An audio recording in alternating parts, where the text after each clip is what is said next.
je sois comme toi.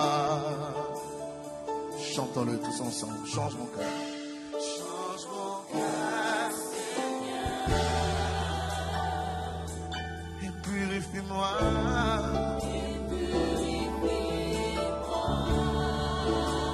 Change mon cœur, Seigneur. Je m'humilie. Change mon cœur, Seigneur. Je m'humilie devant ta sainteté. Je veux être comme toi.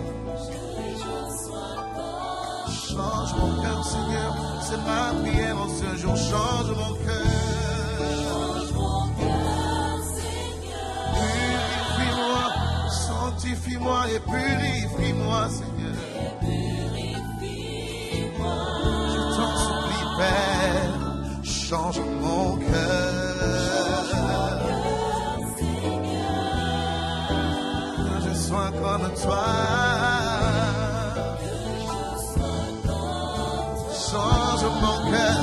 Change mon cœur, Seigneur. Change mon cœur, Seigneur. Et purifie-moi.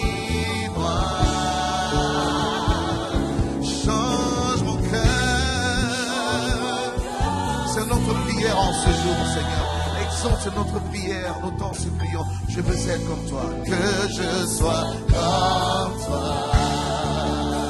Car tu es le potier et moi je suis l'argile. Jésus, tu es le potier. Jésus, tu es le potier. Je suis l'argile. Brise-moi et façonne-moi, Seigneur. Brise-moi, façonne-moi. Tel est mon désir.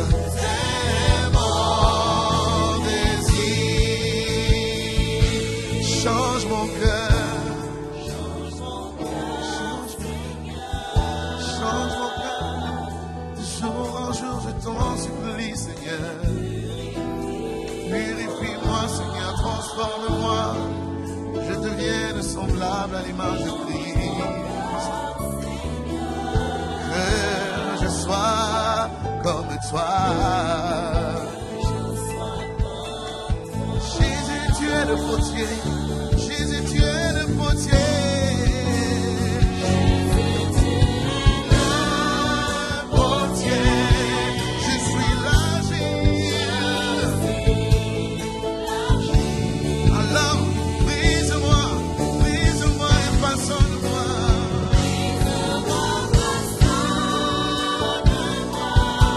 Tel est mon désir.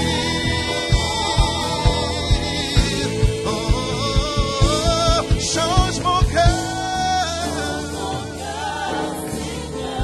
et purifie-moi, sanctifie-moi, Seigneur, par ta parole qui est la vérité. Change mon cœur, Seigneur. Change mon cœur, Seigneur. Que je sois comme toi. Que je sois comme toi. Je veux marcher comme tu as marché sur cette terre. Je veux par la foi accomplir les mêmes œuvres que toi. Cela est possible. Je veux aimer comme tu as aimé, Seigneur. Cela est possible. Je veux agir comme tu agis, Seigneur. Oui, cela est possible. Par la foi, cela est bien possible. Par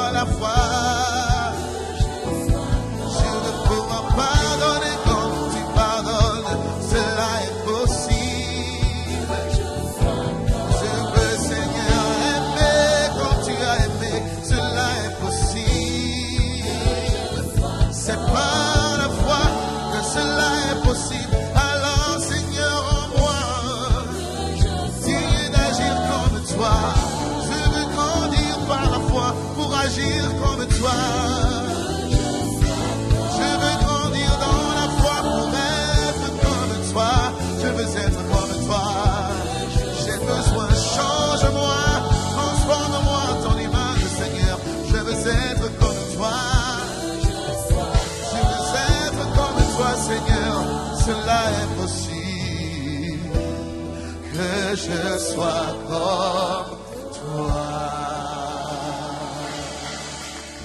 Nous te prions en ce jour, Seigneur. Envoie la pluie, Père éternel. Une pluie pour une nouvelle saison. Une pluie qui descend du ciel, Père, comme un collier spirituel, afin de nous délivrer de la cécité spirituelle. Envoie en ce jour une pluie, Seigneur. Une pluie qui annonce une nouvelle saison. Une saison, Seigneur Dieu, où nous serons dans la victoire. Une saison, Seigneur, où toutes tes promesses s'accomplissent dans nos vies. Nous savons, Père éternel, que dès à présent les cieux sont ouverts.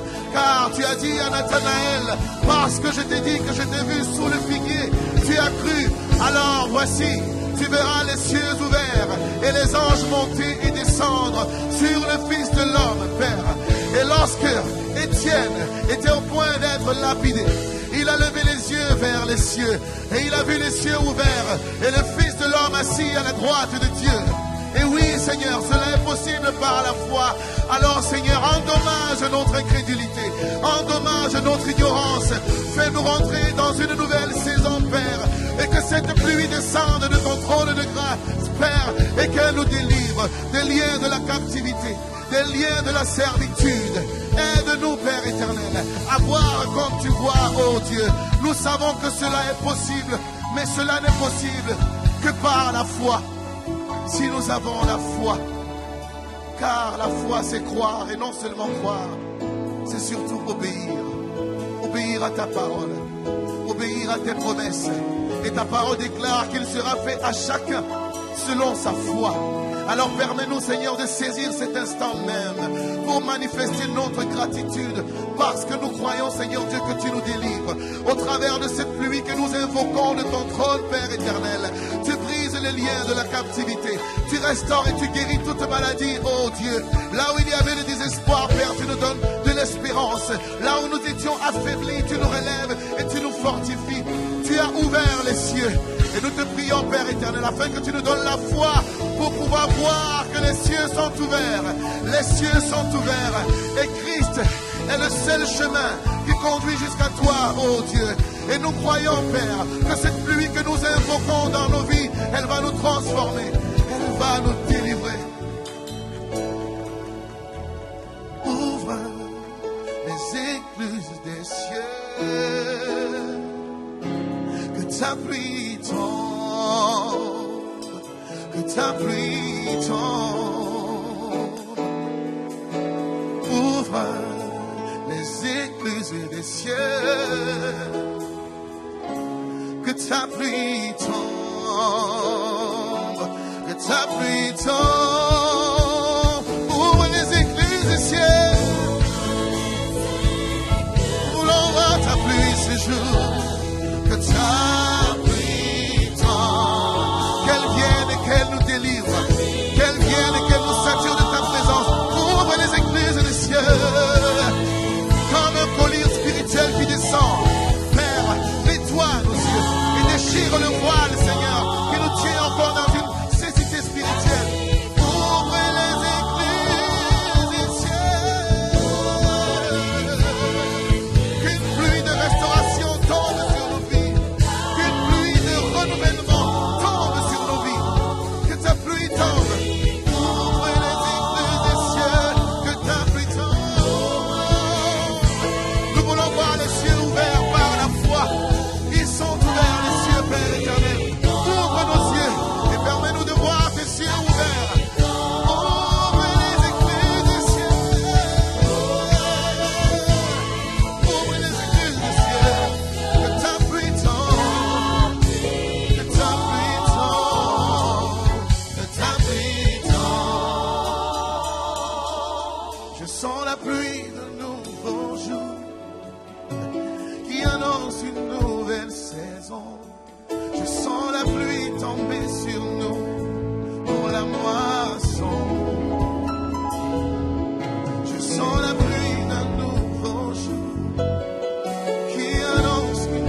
du ciel, du trône de grâce pour une moisson.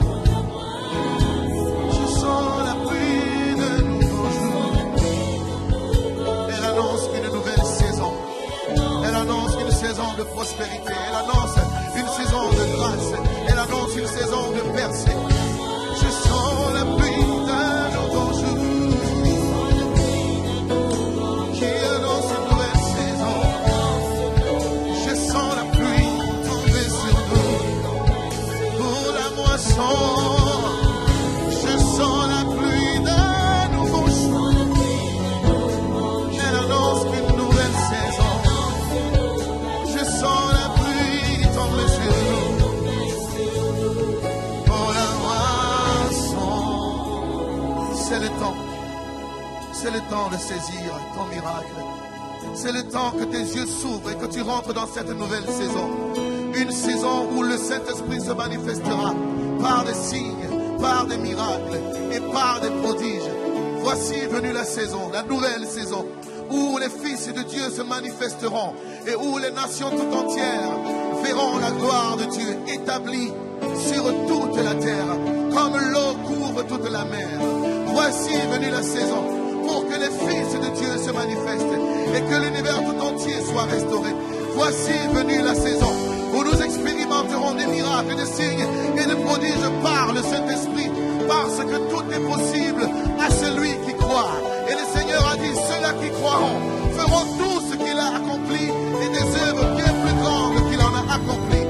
Alors nous voulons marcher dans la foi pour nous saisir de toutes les promesses, Père, que tu nous as faites, car il sera fait à chacun d'entre nous selon sa foi. Voici venue la nouvelle saison. Voici venue la saison de la percée. Voici venue la saison où les yeux s'ouvriront. Voici venue la saison où nous expérimenterons toutes sortes de guérisons. Une nouvelle saison s'offre à nous.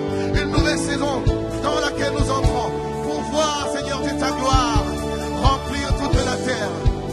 Voici la nouvelle saison. C'est un nouveau jour qui se lève. Une saison pour une option nouvelle. Une option de prospérité et de puissance. Cette saison s'ouvre à toi. Elle s'ouvre à moi. Et nous voulons le chanter, Père éternel, et te remercier pour cette nouvelle saison, Père éternel. Une saison de gloire et de succès.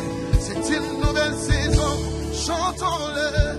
C'est une nouvelle saison, un nouveau jour, une onction nouvelle qui coule sur nous.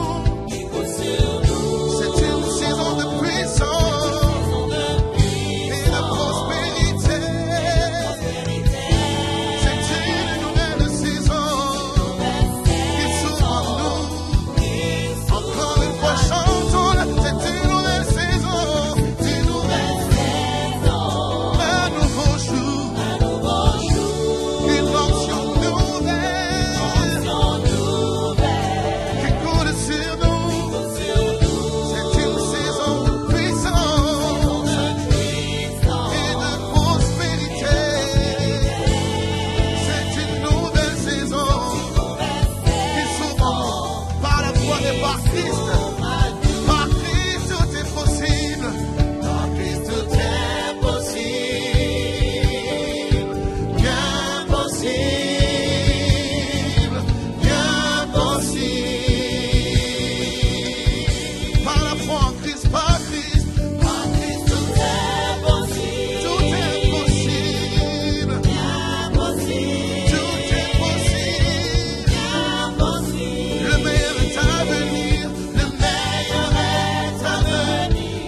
Oui, Seigneur, c'est la promesse que tu nous as faite.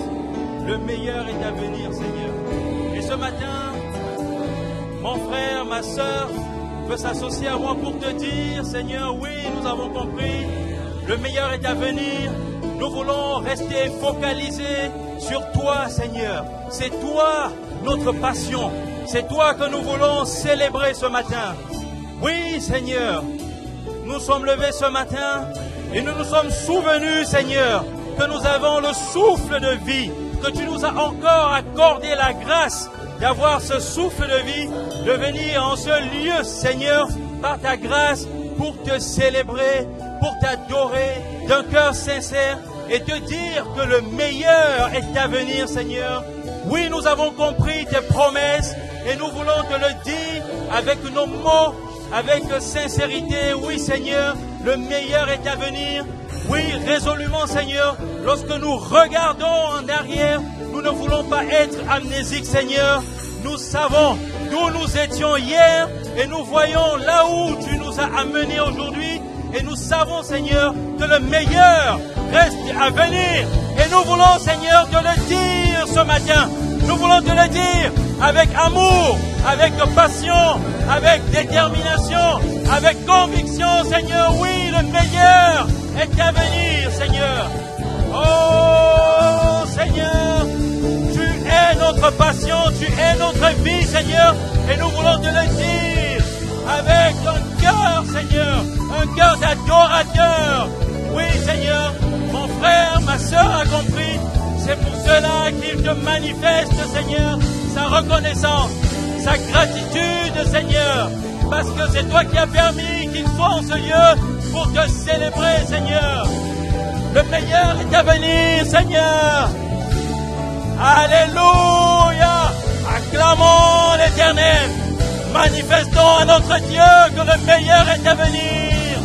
Oui, Seigneur, tu es l'alpha et l'oméga. Et tant que tu n'as pas dit que ce n'est pas fini, Seigneur, nous savons que ce n'est pas fini, Seigneur. Tu réécris l'histoire de notre vie. Tu remets les choses, Seigneur, à l'endroit. Oui, Seigneur, c'est ce que nous voulons te dire ce matin. Et nous voulons, Seigneur, faire monter vers toi des clameurs, Seigneur. Parce que nous avons compris. Parce que mon frère a compris. Parce que ma sœur a compris, Seigneur. Et c'est avec du sourire, c'est avec de la joie, de la paix, de la conviction que nous voulons te le dire, Seigneur.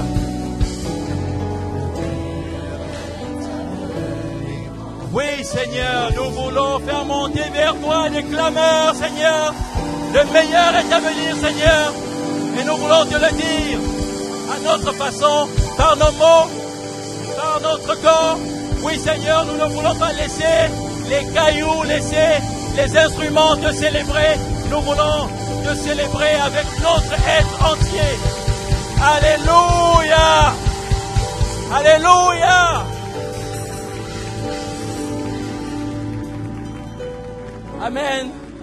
Bonjour à tous. Bonjour à toutes, bienvenue à Impact Centre Chrétien, une des nombreuses représentations diplomatiques du royaume des cieux sur la terre, un lieu en apparence ordinaire, mais où l'amour de Dieu transforme des personnes comme vous et moi en véritables tueurs des géants. Amen. Nous ne sommes pas seuls, nous souhaitons aussi la bienvenue à nos bien-aimés qui sont connectés avec nous au travers des campus à la Martinique, Guadeloupe, Pointe-Noire, Brazzaville, à Bruxelles, à Lyon, à Paris-Nord et maintenant à Cotonou. Amen.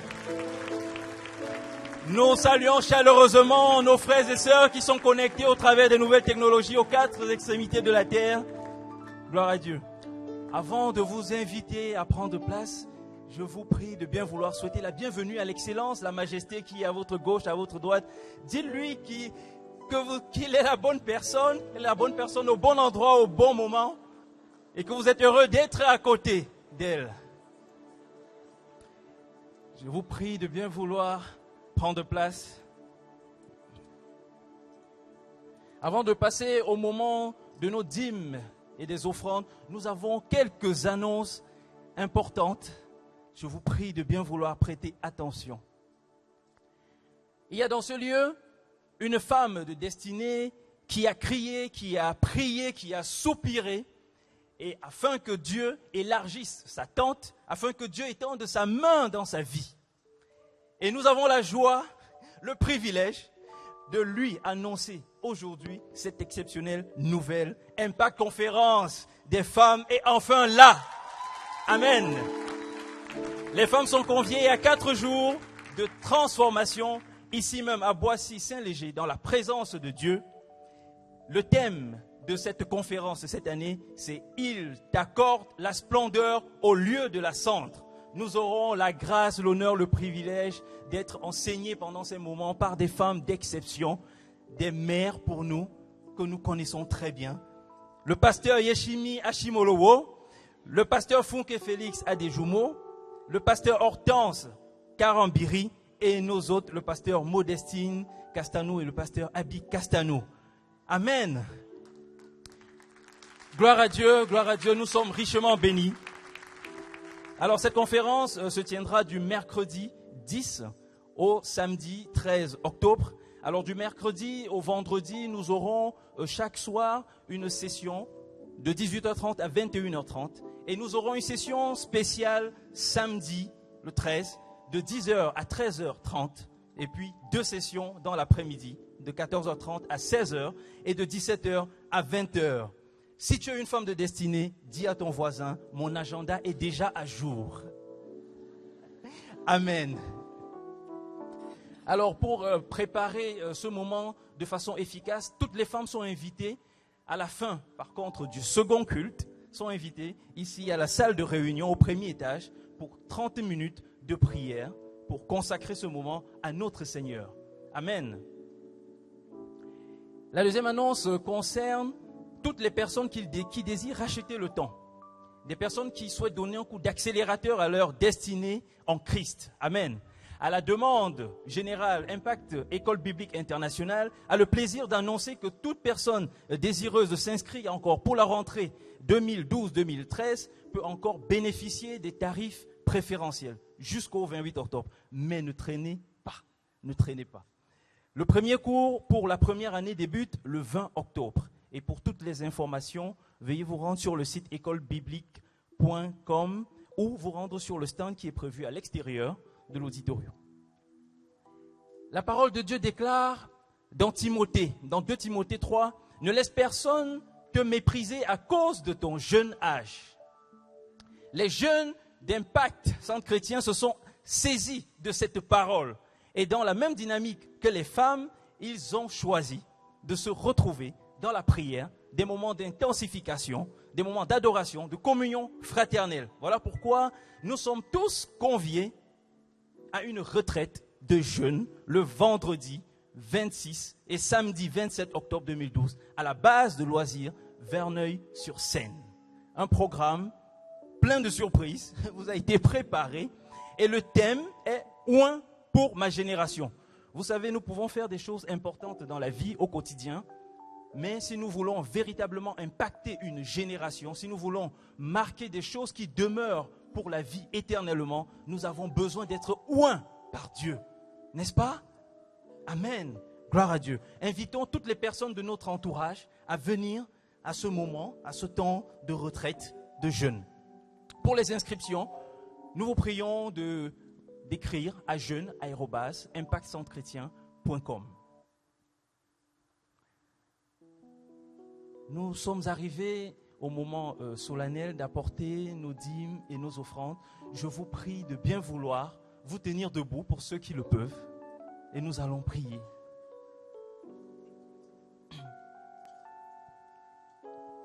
Père éternel, nous te rendons grâce, nous te bénissons Père, parce que c'est par ta grâce que nous sommes ici en ce lieu ce matin. Nous voulons Père t'apporter dans la maison du trésor nos dîmes, nos offrandes, tout ce que nous avons résolu, Père, avec joie de t'apporter. Nous te rendons grâce, Père, parce que tu multiplies en abondance, Père éternel. Et nos greniers ne manquent jamais de rien. Parce que, Père éternel, nous obéissons à cette loi. Nous reconnaissons, ô Dieu, que nous semons dans la bonne terre et que nous contribuons à l'expansion du royaume. Merci, Père. Que la gloire soit pour toi seul, dans le nom précieux de notre Seigneur Jésus-Christ. Amen.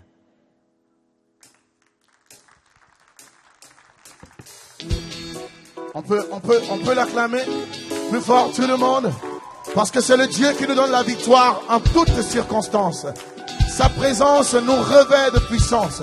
On peut tous acclamer notre Dieu en ce lieu. Come! Si tu sais que tu as la victoire par Christ qui te fortifie, si tu sais qu'il t'a donné son esprit afin de te rendre plus que vainqueur, alors acclame avec nous. Acclame, acclame, come on!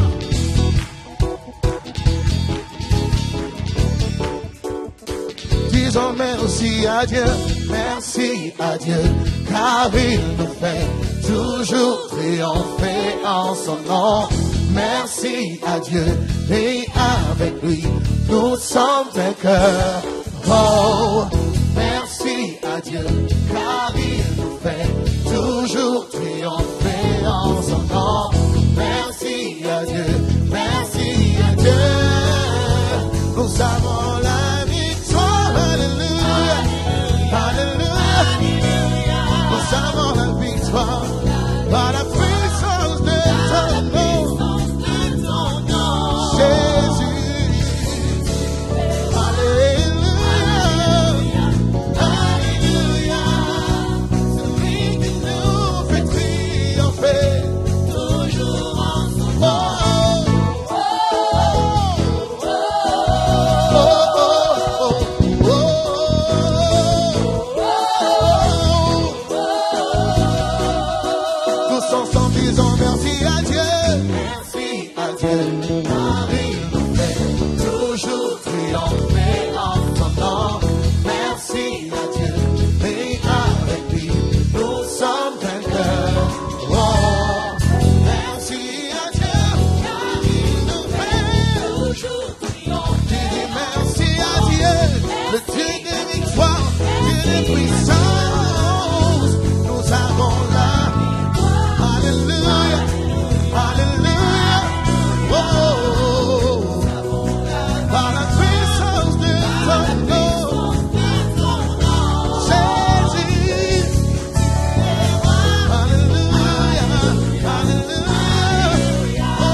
dans le précieux nom de Jésus.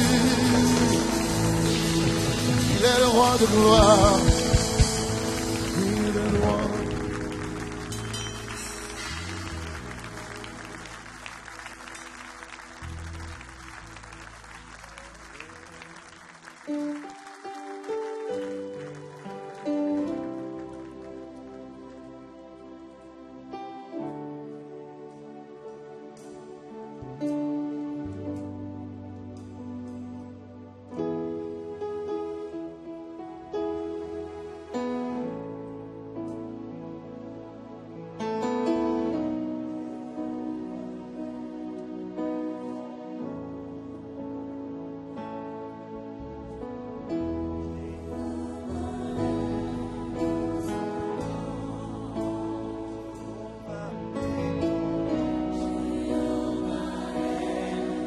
Ton nom, Jéhovah est ton nom, Jéhovah est ton nom, Jéhovah est ton nom,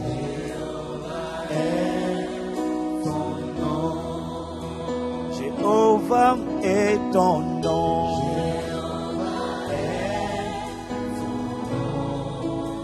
Jéhovah est ton nom, Jéhovah est ton nom.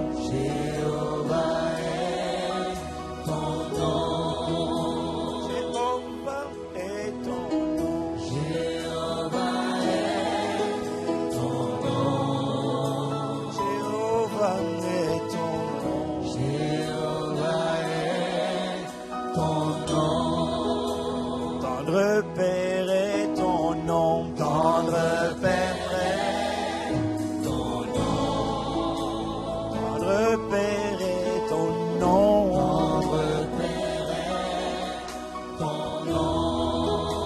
tendre Père est ton nom, tendre Père est ton nom, tendre Père est ton nom, tendre Père est ton nom.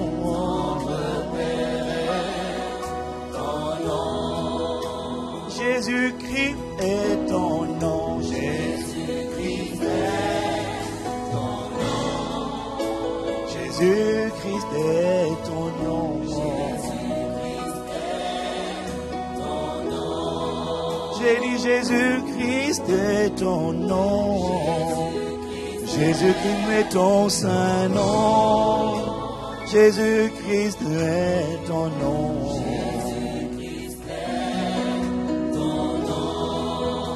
Roi des rois est ton nom, roi des rois est ton nom, roi des rois est ton nom,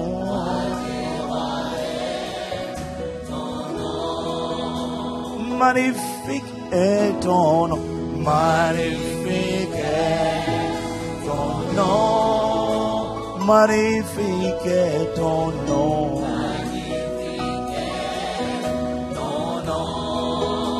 Merveilleux est ton nom, merveilleux ton nom, merveilleux, merveilleux est ton nom.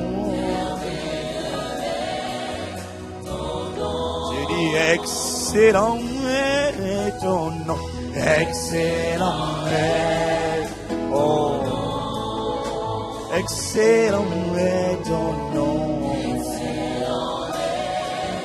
Ton nom, redoutable est ton nom, redoutable est ton nom, redoutable est ton nom, redoutable est ton nom. Saint-Esprit est ton nom, Saint-Esprit magnifique.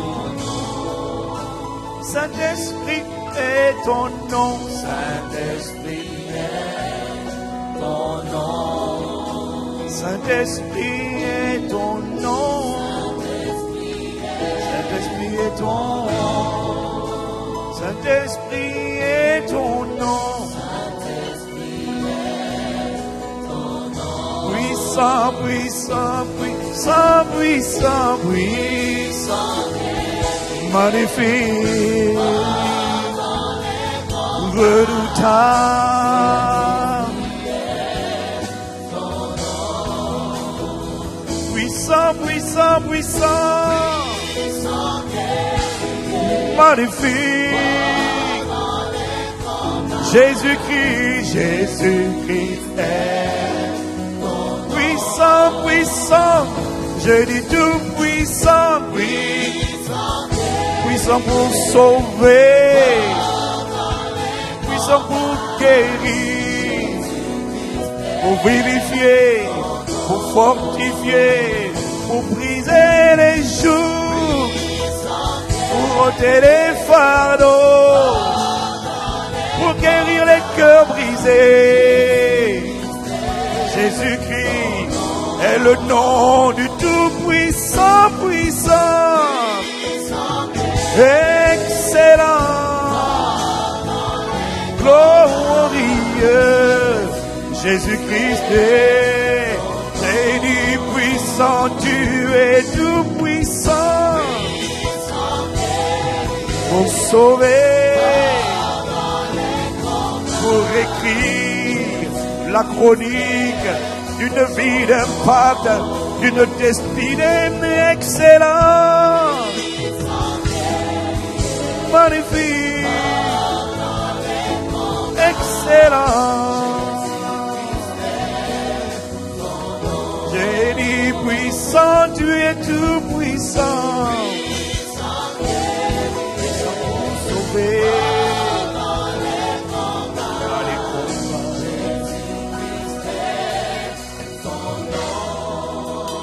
Puissant, puissant, puissant, puissant guerrier, fort dans les combats. Jésus-Christ est son nom. Jésus-Christ est son nom. Jésus-Christ est son nom. Jésus-Christ est son nom.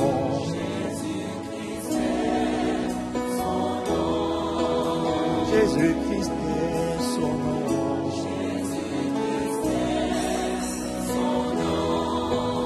Jésus-Christ est ton nom. Jésus-Christ est ton nom. Admirable est ton nom.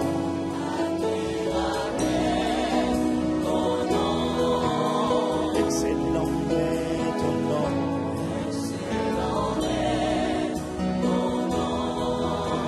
Magnifique.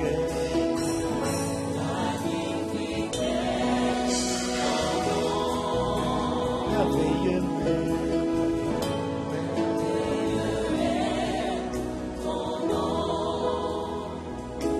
Seigneur, merci. Merveilleux, magnifique, excellent, admirable sont tes noms. Nous voulons te dire merci. Merci pour cette journée que tu as faite. Que les rassemblements des nations aujourd'hui soient pour toi. Que ces cultes d'aujourd'hui soient pour ton plaisir. Daigne inspirer les pensées de nos cœurs et les paroles de nos bouches. Daigne conduire ces moments. Mais-il le sceau de l'approbation divine. Mais-il le sceau du Saint-Esprit. Instruis-nous, renouvelle notre intelligence, étire-nous. Délivre-nous de l'ignorance, augmente la foi, suscite la foi, augmente-la, fortifie-la et rends-la parfaite, nous te supplions. Rends-nous capables de marcher d'une manière digne de toi. Rends-nous capables de vivre notre héritage, de prendre possession des promesses. Rends-nous capables de manifester la vie de la nouvelle création, celle que tu nous as réservée en Christ. Merci pour l'expression de ton amour et de ta bonté qui ont été manifestées lorsque tu nous as positionnés divinement et stratégiquement en Christ. Merci pour le plus grand privilège que tu nous aies accordé, celui de nous greffer à toi-même, de nous élever à ta dimension. Béni soit le nom du Seigneur qui accomplit à travers ma nouvelle naissance le plus grand miracle du monde. Pour cela, nous sommes reconnaissants et reconnaissants aujourd'hui et reconnaissants à jamais. Béni soit le nom du Seigneur qui en nous a commencé une belle œuvre et qui la rendra parfaite pour le jour de Christ. Béni soit le nom de Jésus le Christ. Béni soit le nom de Dieu notre Père. Et béni soit le Saint-Esprit. Merci, tu es le bienvenu. Nous nous attendons à toi et nous disons, parle. Les serviteurs écoutent. Au nom de Jésus. Amen, amen, amen, amen, amen. Peux-tu prendre le temps d'acclamer le nom du Seigneur?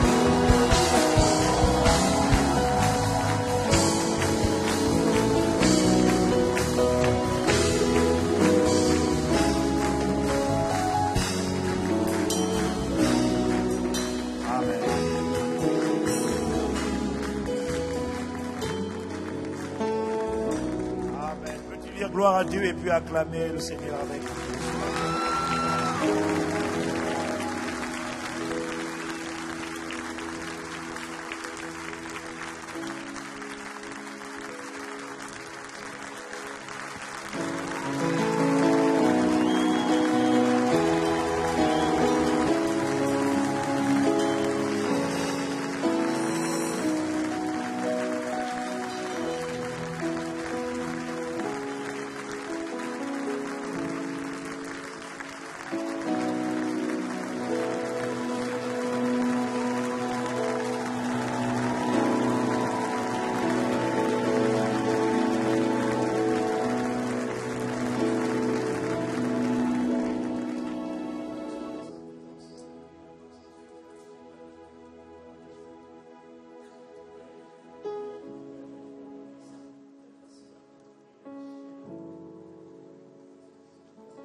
Je suis une créature si merveilleuse.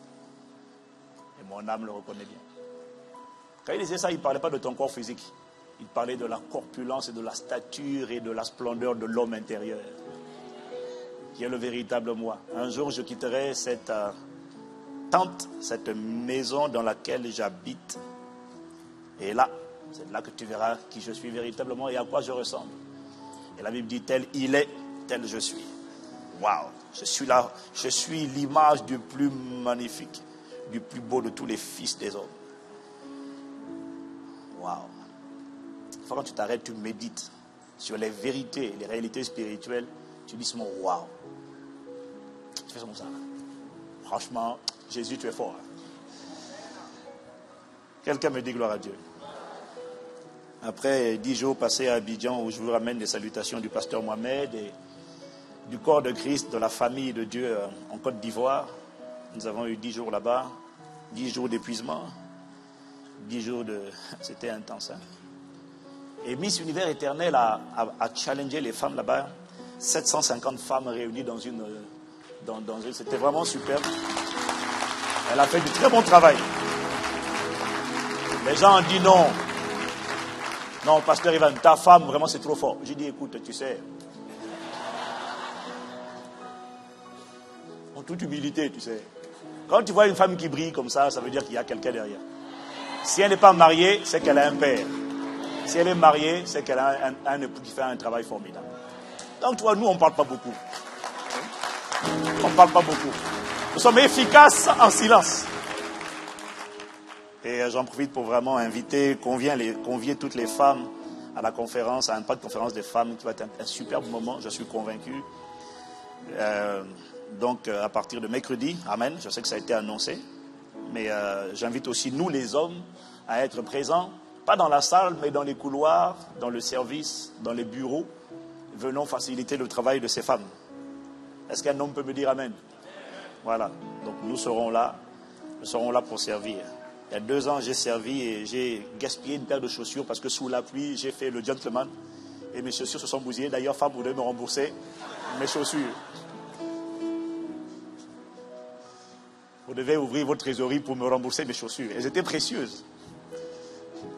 C'est des chaussures solennelles quand même. En tout cas, Dieu nous a fait beaucoup de bien à Abidjan. C'est impressionnant de voir ce que Dieu fait. Je vous assure, c'est impressionnant. Et le sentiment qui m'anime, moi, c'est vraiment la gratitude et l'émerveillement devant ce que le Saint-Esprit fait à travers les vases de terre que nous sommes, avec 5000 personnes quasiment chaque jour. 5000 personnes. J'arrivais même peu à les voir, tellement il est rangé partout. Et c'était vraiment beau, c'était vraiment beau. Une anecdote qui a retenu mon attention, c'est que il y a une dame qui est directrice d'une banque et qui est venue avec son chauffeur qui est musulman. Et donc le chauffeur attendait dans la voiture au début, et puis comme il savait que c'était en plein air, alors le chauffeur il est sorti de la voiture, il s'est mis à écouter le message. Et puis à la fin du message, quand sa patronne est repartie à la voiture, elle a dit: oh quoi, tu as écouté le message? Il dit: oui madame. Et puis il dit: madame, excusez-moi, ce monsieur-là, il a Dieu. Ce monsieur-là, madame, un musulman, hein, ce monsieur-là, madame, il a Dieu. Ce monsieur, je vais écouter tous les jours, madame, je vais écouter tous les jours. Ce monsieur a Dieu. Quand tu entends ça de la part d'un musulman, tu dis: waouh, waouh, waouh. Dis-moi amen. Hein. C'est vous qui nous sous-estimez ici. Hein. Et il y avait, et le jour où on repartait, j'étais avec mon épouse, le jour où on revenait, il y avait un policier, un lieutenant de police qui m'attendait à l'aéroport parce qu'il avait appris que je prenais l'avion ce jour-là. Et il m'attendait à l'aéroport. Et quand je suis arrivé à l'aéroport, il s'est levé: pasteur Castanou. Et puis, il s'est mis au garde à vous et tout. Il dit: vous savez, pasteur, j'ai prié, parce que je ne pouvais pas faire le séminaire, j'étais toujours de service. Il dit: j'ai prié pour que le jour de votre départ, ce soit moi qui sois de service. Et quand il a fait ça, quand il a dit ça, j'ai dit: waouh. Et puis il dit non. Et puis il dit non. Et puis il appelle tous les agents de sécurité de l'aéroport qui étaient là autour, tout le monde. Venez, le pasteur. J'ai dit: non, frère, vraiment, tirez-moi. Frère, moi, j'aime la discrétion. Il dit non. Il dit: est-ce que vous savez qui vous êtes? J'ai dit: non, frère, je sais qui je suis. Mais vraiment. Il dit: mon gars, je sais qui je suis. Tu comprends, je n'aime pas les trucs, je n'aime pas comme je jette les fleurs, j'aime pas ça. J'ai dit: frère. Il dit: non, je suis désolé. Vous êtes le pasteur Ivan Castanou. Et puis il me dit: tout le monde à l'aéroport devrait savoir qui vous êtes. Il devrait savoir à quel point vous êtes important. J'ai dit: non, frère. Donc ils m'ont accompagné. Après, une autre collègue à lui est venue. Après, tout le monde est venu. J'étais là, oh là là, dans les autres passagers, on faisait la queue. Il me dit: mais c'est qui? Je dis: oh non, je suis rien. Moi, je suis rien, je ne suis qu'un machin. Ah là là, j'étais gêné. J'ai dit: mais non, frère. Donc on a fini là, on a fini d'enregistrer à Air France. Après, on est allé, ils m'ont fait passer. Évidemment, j'ai grillé toutes les queues, j'ai pas fait la queue. Ils arrivent devant le contrôle des passeports pour mettre le tampon. Et puis ils demandent à la dame qui était au guichet: est-ce que vous reconnaissez la personne qui est en face de vous? Il dit: frère, il faut arrêter ça. Il dit: mon commandant, il faut arrêter ça. C'est bon, vraiment, il n'y a pas de problème. Après, il nous attendait à chaque fois. Le temps qu'on fasse le contrôle des passeports. Après, il nous accompagne faire le check des bagages. Et il nous a fait sauter la queue, il nous a fait passer devant, et il nous a attendé. Donc après qu'on ait passé le portique de sécurité des bagages, ils étaient maintenant 4 policiers. Il dit: pasteur, est-ce qu'on peut juste aller à juste une prière? Juste dans la pièce d'à côté.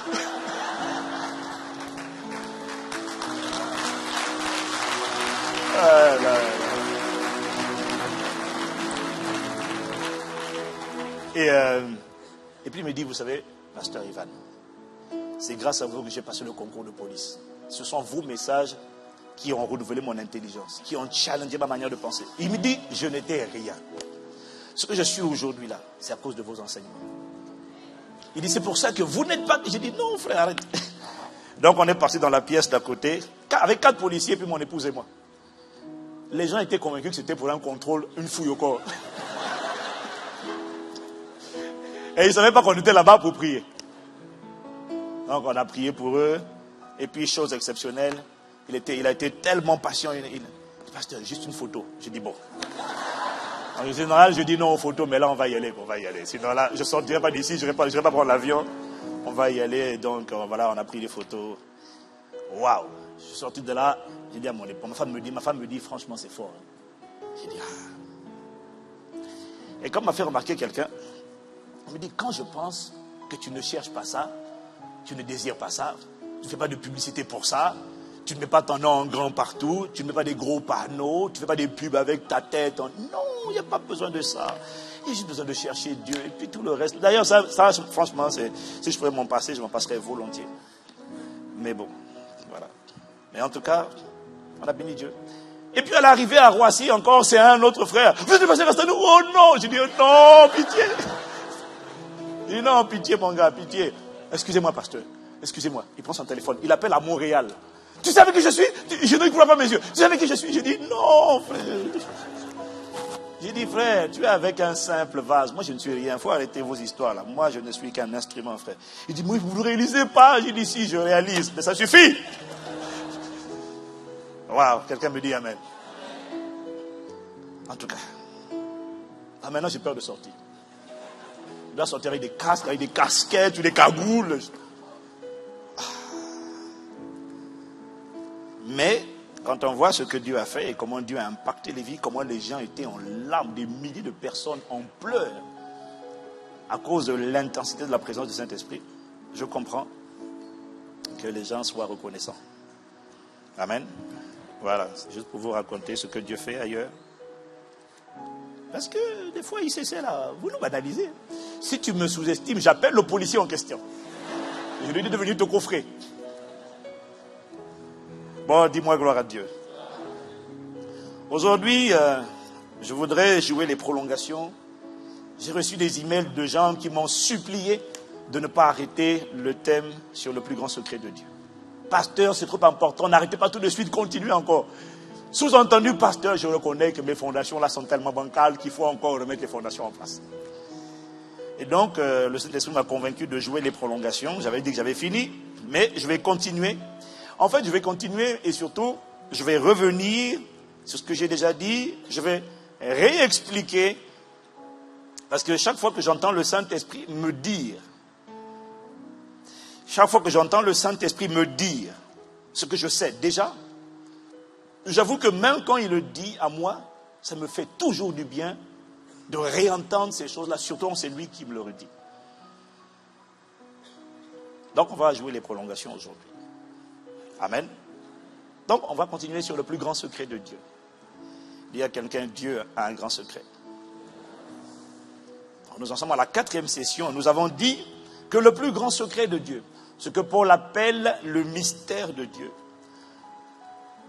c'est ni plus ni moins que Christ. C'est-à-dire que le plus grand secret de Dieu consiste à élever, ça c'est la pensée de Dieu, consiste à élever l'être humain à sa propre dimension. Le plus grand secret de Dieu consistait pour Dieu à prendre l'être humain, ce vase en apparence ordinaire, et à l'élever à son niveau, à faire de lui un héritier de tout ce qui lui appartient.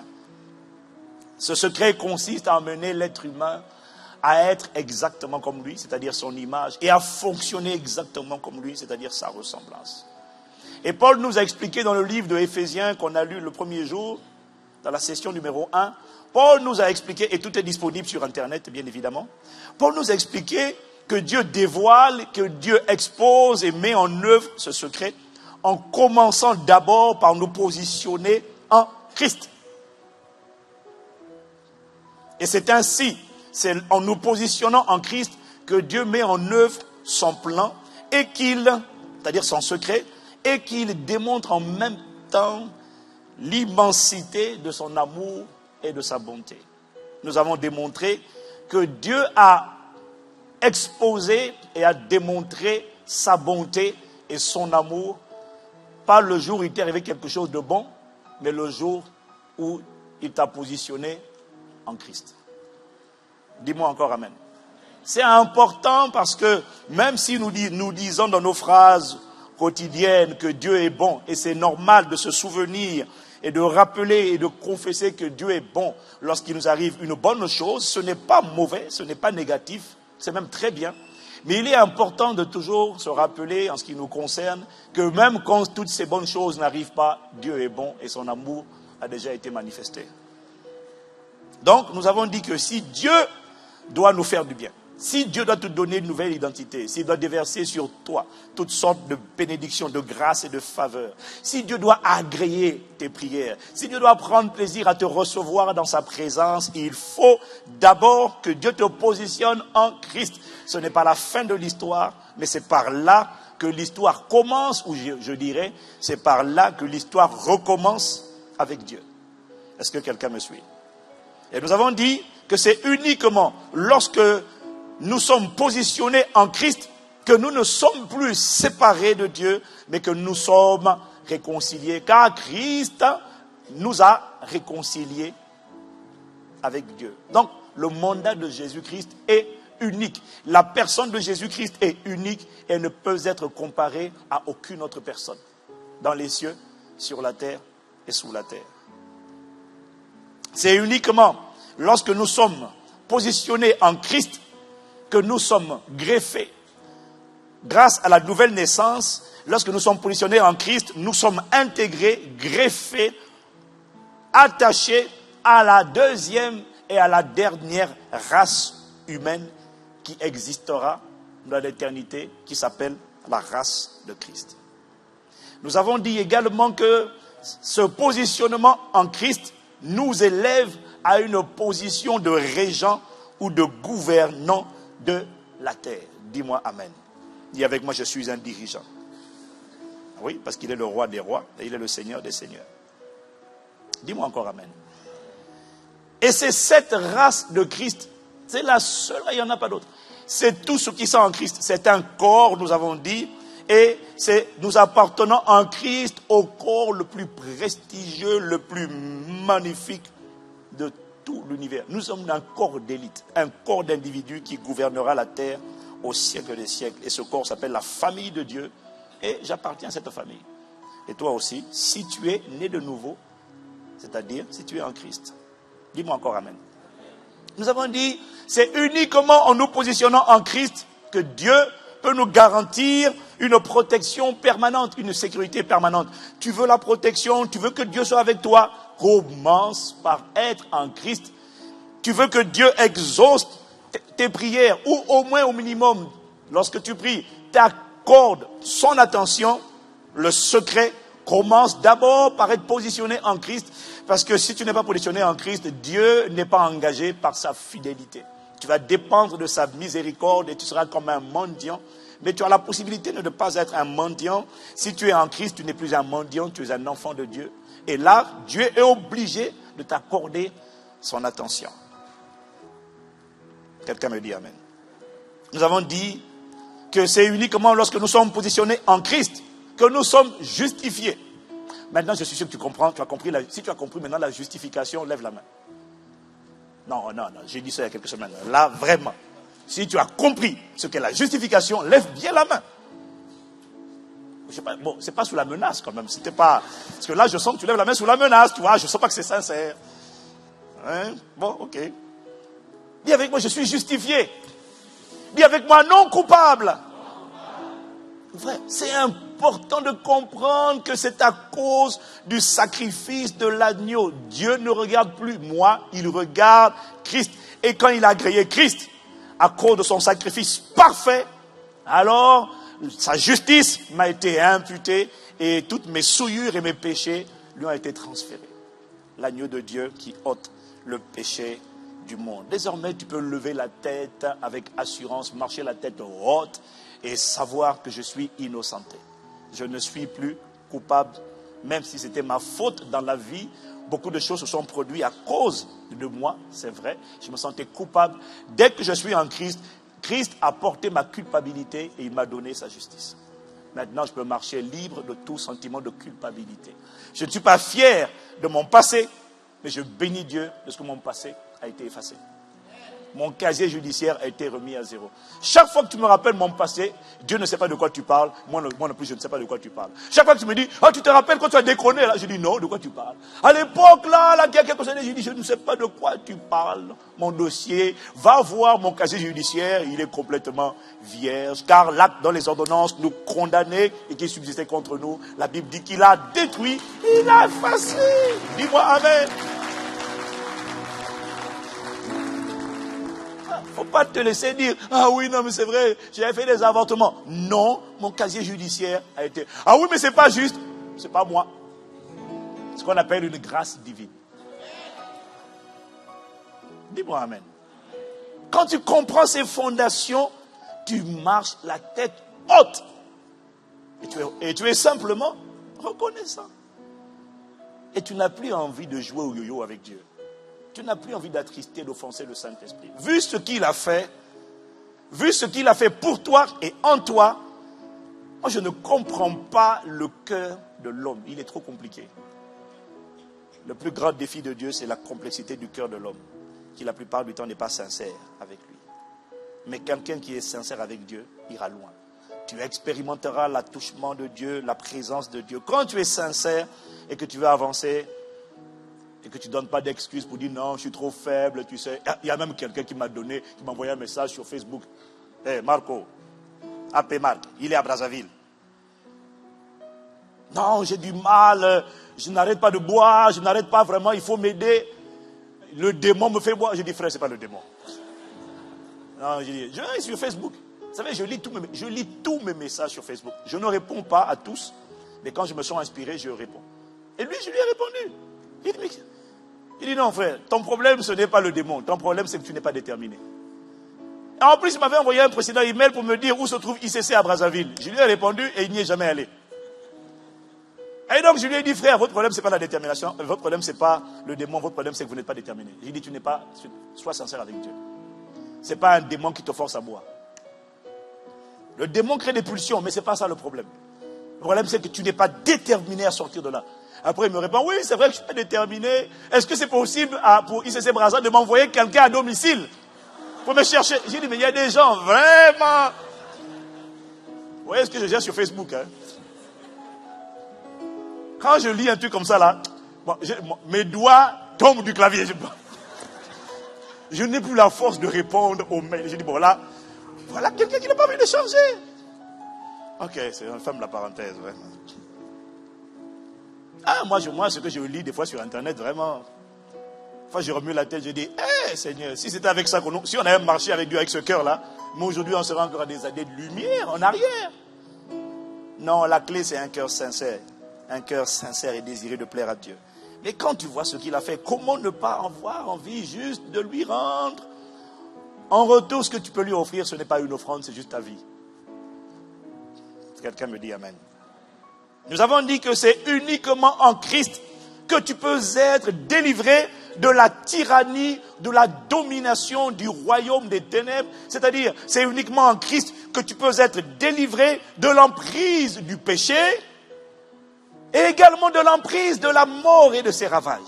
Les agents destructeurs du royaume des ténèbres, ces virus, ces microbes, ces parasites, ces choses qui gangrènent le corps humain. C'est uniquement en Christ que tu peux être délivré de la domination du diable. Si tu n'es pas en Christ, tu vas devoir être esclave du péché. Tu peux être bon, gentil, mais tu seras esclave. C'est pour ça que quand tu n'es pas en Christ, il y a des choses qu'on ne peut pas demander à quelqu'un qui n'est pas en Christ. Bon, on peut lui demander d'être gentil, c'est tout. Tu ne peux pas lui demander d'être libre, c'est impossible. Il est esclave. Nous avons dit que c'est uniquement en Christ que nous avons la paix avec Dieu. Donc, nous n'avons plus peur du jugement de Dieu parce que le jugement qui nous donne la paix est tombé sur Christ. C'est uniquement en Christ, nous avons dit, que nous sommes sauvés de la mort éternelle et que nous avons reçu la vie qui dure pour l'éternité, la vie qu'on appelle Zoé Aionios. Jean dit dans 1 Jean 5, verset 12, celui qui a le Fils a la vie, celui qui n'a pas le Fils n'a pas la vie. Dis-moi Amen. Quelle grâce que d'être en Christ. Ça me fait plaisir, moi-même ça me fait plaisir de revenir, d'être réenseigné par le Saint-Esprit sur ces fondations. Dis avec moi les fondations. Nous avons dit que c'est uniquement en Christ, lorsque Dieu te positionne en Christ, que tu peux redevenir le palais de Dieu sur la terre. Le naos dit le mot grec, c'est-à-dire le saint des saints de Dieu sur la terre. Réalises-tu que ton corps est le temple du Saint-Esprit? Réalises-tu que quand tu marches, Dieu est en train de se mouvoir sur la terre? Waouh! C'est pour ça que quand je serre la main d'une personne, je me dis Christ est en train de serrer sa main. Quand tu me dis c'est le plus grand occultiste de toute la terre, parce qu'il y en a, parce que j'entends plein de choses là. Ouais, un tel c'est moi. Oh, sorcier, tout ça, je m'en fous. Franchement, ça m'était. Je me dis, quand je lui serre la main, il va sentir le poids de la gloire de Dieu à travers moi. C'est ça qu'il me dit. Je ne me dis pas, quand je vais lui serrer la main, il risque de m'envoyer quelque chose. Mais non, toi aussi, il va envoyer quoi? Quand je lui serre la main, c'est la supériorité, la vie supérieure qui est en moi, qui va... Dis-moi amen. Quand tu comprends ça, tout se passe dans ton système de pensée. Quand tu comprends ça, tu es détendu. On te dit, lui, c'est maître vaudou. Tu dis, où est-il? Papa, venez. Venez, papa. Je vous serre la main avec joie. Mais convaincu que là, quand il prend ma main, là, il prend quelque chose. Mais gars, c'est parce que le corps est simple. Mais dans l'esprit, ben oui. Je te dis. Un jour, j'ai prié pour un maître dans la FM. Là, il est franc-tireur, là. Il y a quelques années. Et j'ai prié pour lui. Enfin, je lui ai juste imposé la main. Et quand je lui ai imposé la main, il a eu la gastro toute la journée. Et je l'ai revu le soir, c'était le matin. Quand je l'ai revu le soir, il m'a dit, mais qu'est-ce que tu m'as fait tout à l'heure? Il dit, qu'est-ce qu'il y a? Depuis que tu m'as imposé la main, je n'arrête pas d'aller aux toilettes. J'ai dit, à mon avis, tu es en train d'être délivré. Il y a des choses qui sont de sortir là. Juste comme ça, j'ai touché. Dis-moi amen. Tu vois? Et pourtant, excuse-moi, c'est un maître là où il était. C'était un maître. Tu vois? Une petite imposition des mains. Tu n'as aucune idée. Quand Jésus a imposé les mains, tu vois qu'il y avait quelque chose qui se passait. La main ne tremblait pas. Parce que nous, on aime ça, les pentecôtistes. Il faut que ma main... Le Seigneur est là. Oh, mes frères, mes soeurs. Quel boucan. Tu es un comédien. C'est à Hollywood qu'il faut aller, mon gars. C'est pas à l'église. Dis-moi amen, là. Non, mais nous, les pasteurs... Franchement, des fois, je regarde à nous les pasteurs. Des fois, je dis, Seigneur, pardonne-nous vraiment. Je reconnais que, Seigneur, des fois, vraiment, on fait beaucoup d'habillage. On fait beaucoup d'habillage. Oh, the Lord is here. Le Seigneur est là. Alléluia. Le gars, puis impose la main et puis on continue. C'est pas compliqué. Jésus était tellement simple. Seigneur, si tu veux, tu peux me rendre pur. Je le veux, sois pur. Caca, poum. Jésus disait pas, je dis pas, oh, attention, ma main va venir sur toi. Lorsqu'elle va venir, papa, arrête de regarder les séries américaines. Ça, mon gars, c'est compliqué.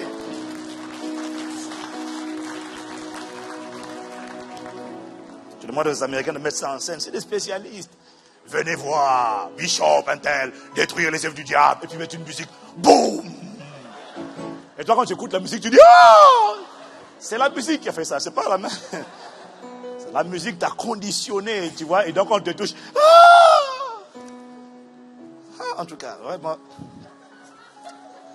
Moi, je dis au Seigneur, moi, je veux la tangibilité de ta présence et la tangibilité de ta puissance, mais je demande la sincérité. Je sais que je n'ai pas besoin de faire du cinéma. La plupart du temps, quand on prie pour les gens et que rien ne se passe, la plupart du temps, moi, j'ai la foi. Je suis Christ sur la terre.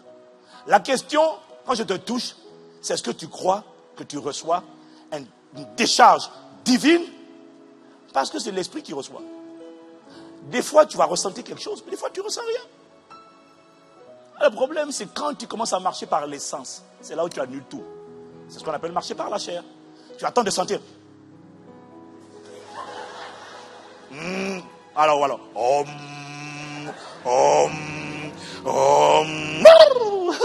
Ah, ça y est. Il n'y a pas besoin de ça, frère. On reçoit par la foi. D'ailleurs, ce matin-là, le Saint-Esprit est en train de me donner la pensée, Pasteur Jacques,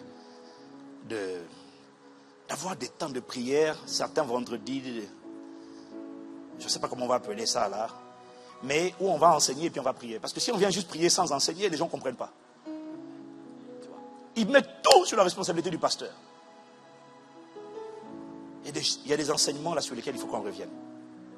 Il faut qu'on revienne. Dis-moi amen. En tout cas, nous avons beaucoup d'acteurs. Et chez les pasteurs, chez les paroissiens, que des acteurs. Dieu merci Seigneur, à ICC, nous ne sommes pas des acteurs. Nous voulons être des adorateurs, c'est tout. Donc je disais que c'est uniquement en Christ que nous sommes le temple du Saint-Esprit. Le temple, l'habitation de Dieu sur la terre. Si tu n'es pas en Christ, tu n'es pas l'habitation de Dieu sur la terre. Tu peux être l'habitation d'un esprit, mais tout esprit n'est pas le Saint-Esprit. Si tu n'es pas en Christ, si tu n'as pas le Saint-Esprit, tu n'es pas l'habitation de Dieu. Tu es l'habitation d'un démon, mais pas de Dieu.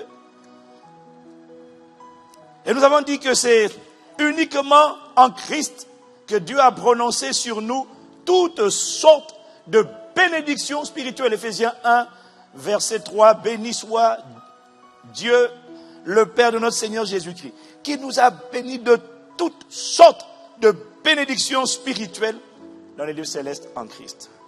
Dis-moi Amen. Et puis là, il m'a interpellé sur pourquoi parle-t-il de bénédictions de nature spirituelle. Comme on est en train de remettre les fondations, tu penses le savoir, mais il est important de revenir dessus. Pourquoi parle-t-il de bénédictions spirituelles? Parce que quelqu'un me dirait, ah oui, mais Dieu nous a bénis de toutes sortes de bénédictions spirituelles. Ouais, mais le problème, c'est qu'elles sont spirituelles, mon gars. Moi, je veux là des choses concrètes.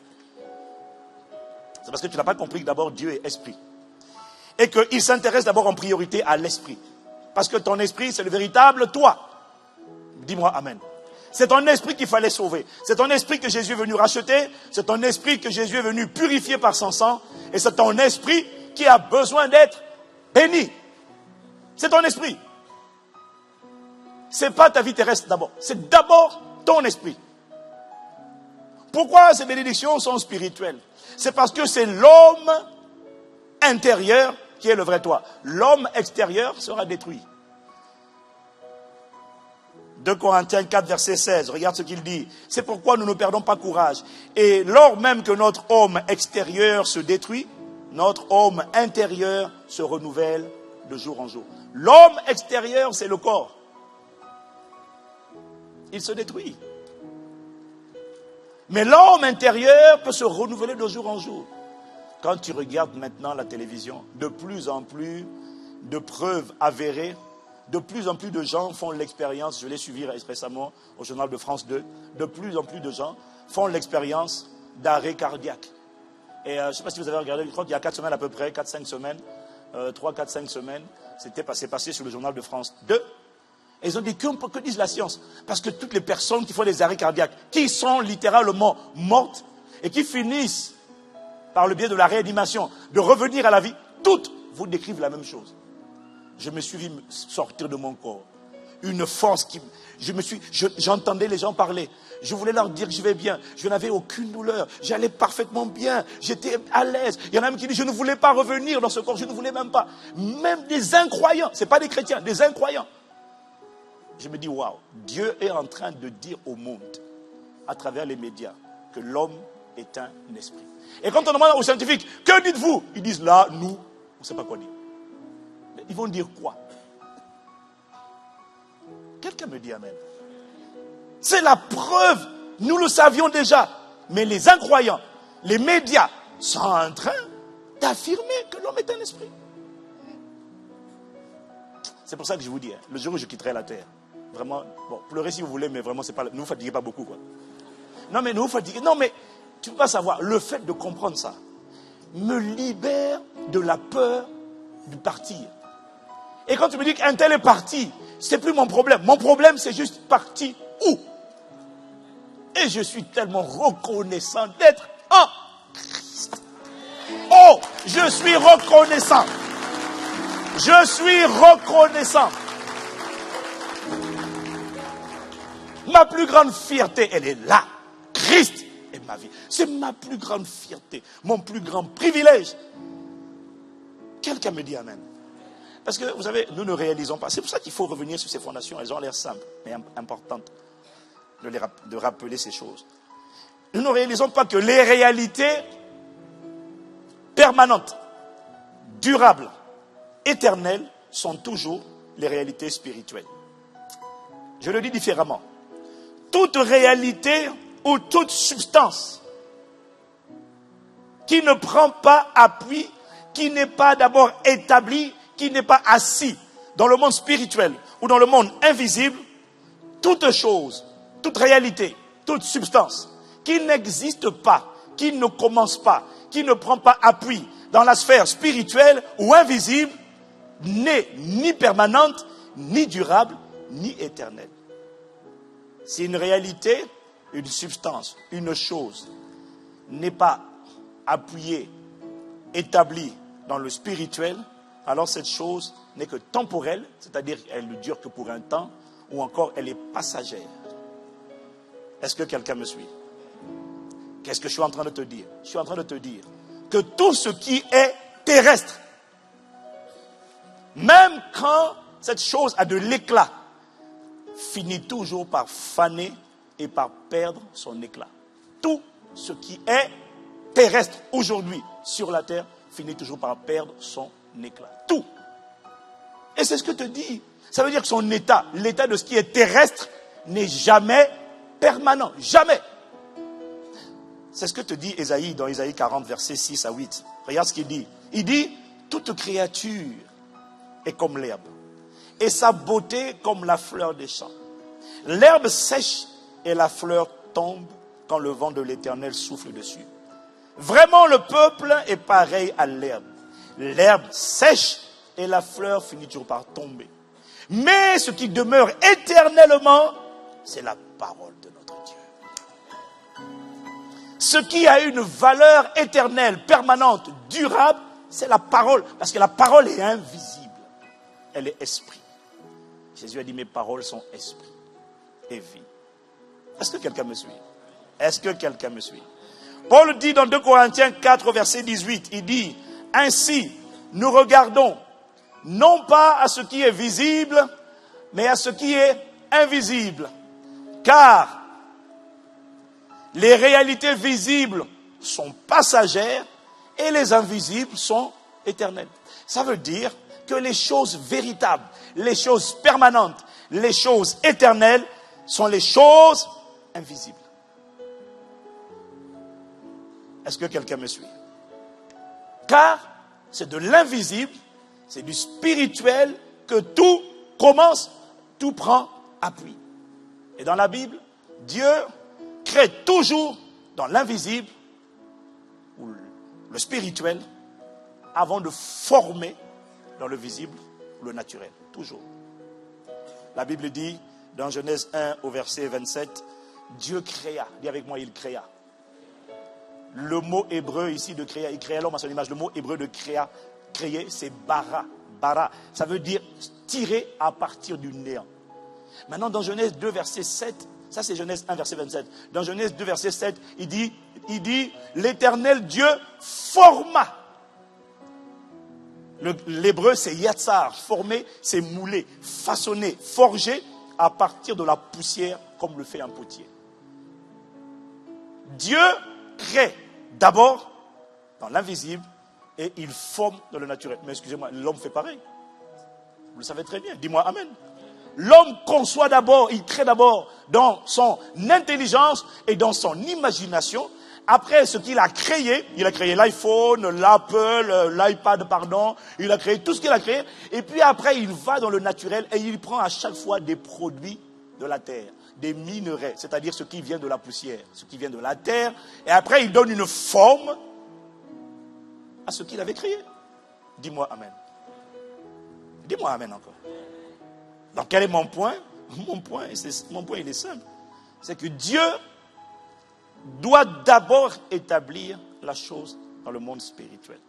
Parce que si la chose n'est pas établie dans le monde spirituel, il n'y a aucun moyen que tu la vois se manifester dans le monde naturel.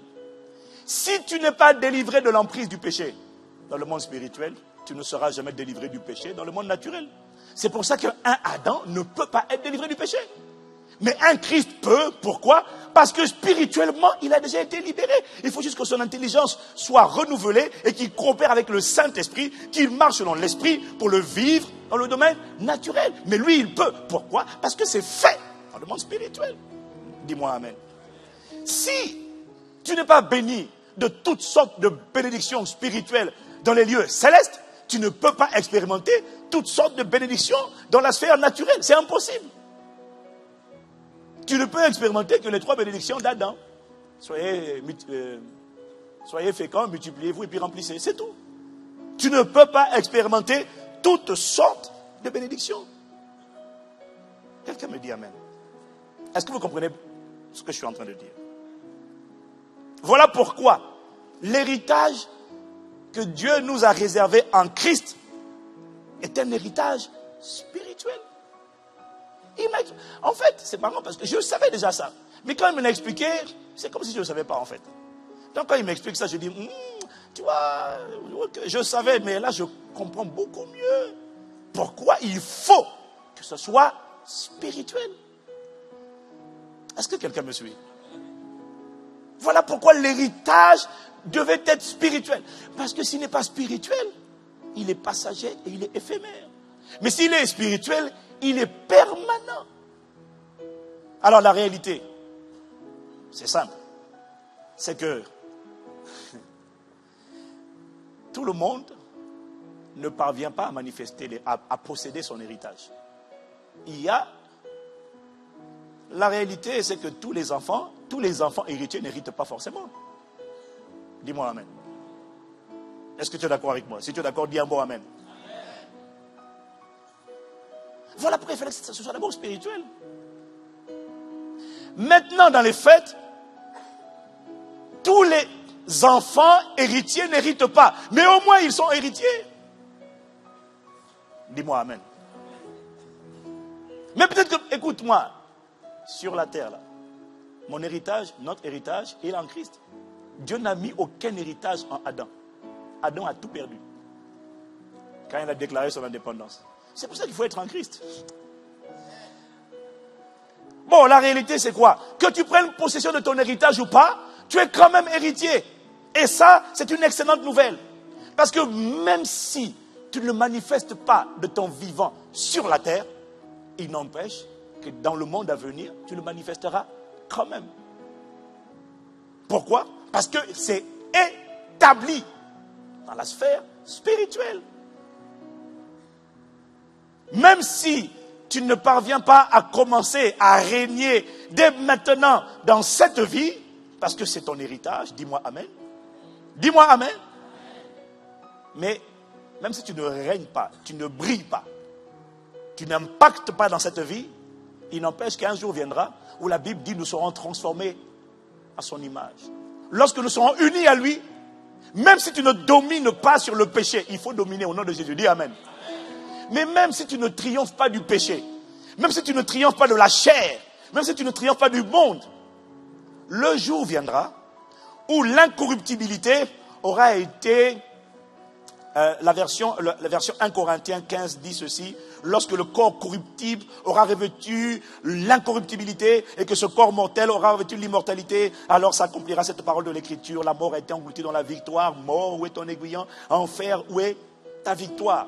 Qu'est-ce que je sais te dire? C'est de te dire que même si tu luttes avec la chair, même si tu luttes, parce que la chair est attachée à ton corps corruptible.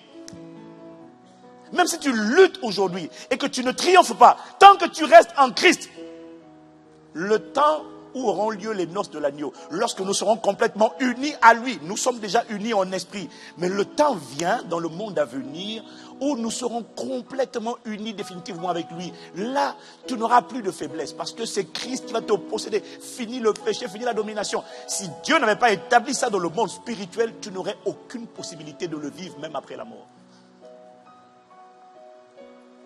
Est-ce que tu me suis? Donc c'est une excellente nouvelle que ce que Dieu nous a donné soit dans le monde spirituel.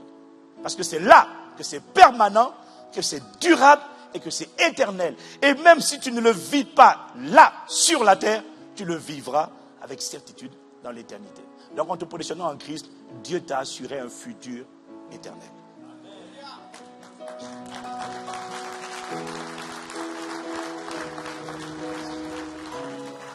Dis-moi un bon amen. Par contre, si tu n'es pas en Christ, tu es Adam. Et dans l'affaire spirituelle, je répète, Dieu n'a préparé aucun héritage pour les Adam. Adam, je répète encore, a tout perdu dans le monde invisible, dans la sphère spirituelle. Quelqu'un qui n'est pas en Christ, son esprit est pauvre, il est démuni, il est broke, il est esclave, et en pire, il est condamné à mort. Mon Dieu, je t'en supplie, ne reste pas en Adam, viens en Christ. Pour venir en Christ, il n'y a que Jésus. Ce n'est pas la religion, mon ami. Est-ce que quelqu'un me suit? Les Adams n'ont aucun héritage spirituel. Et ne compte pas sur Satan pour te donner un héritage spirituel. Si Satan doit te donner un héritage spirituel, ça sera la mort, la poisse, la malédiction, l'enfer. Est-ce que quelqu'un me suit? C'est pour ça que Satan, pour tromper ses adorateurs, il leur donne le maximum de choses, d'héritage terrestre. Parce que spirituellement, il ne peut rien leur donner de bon.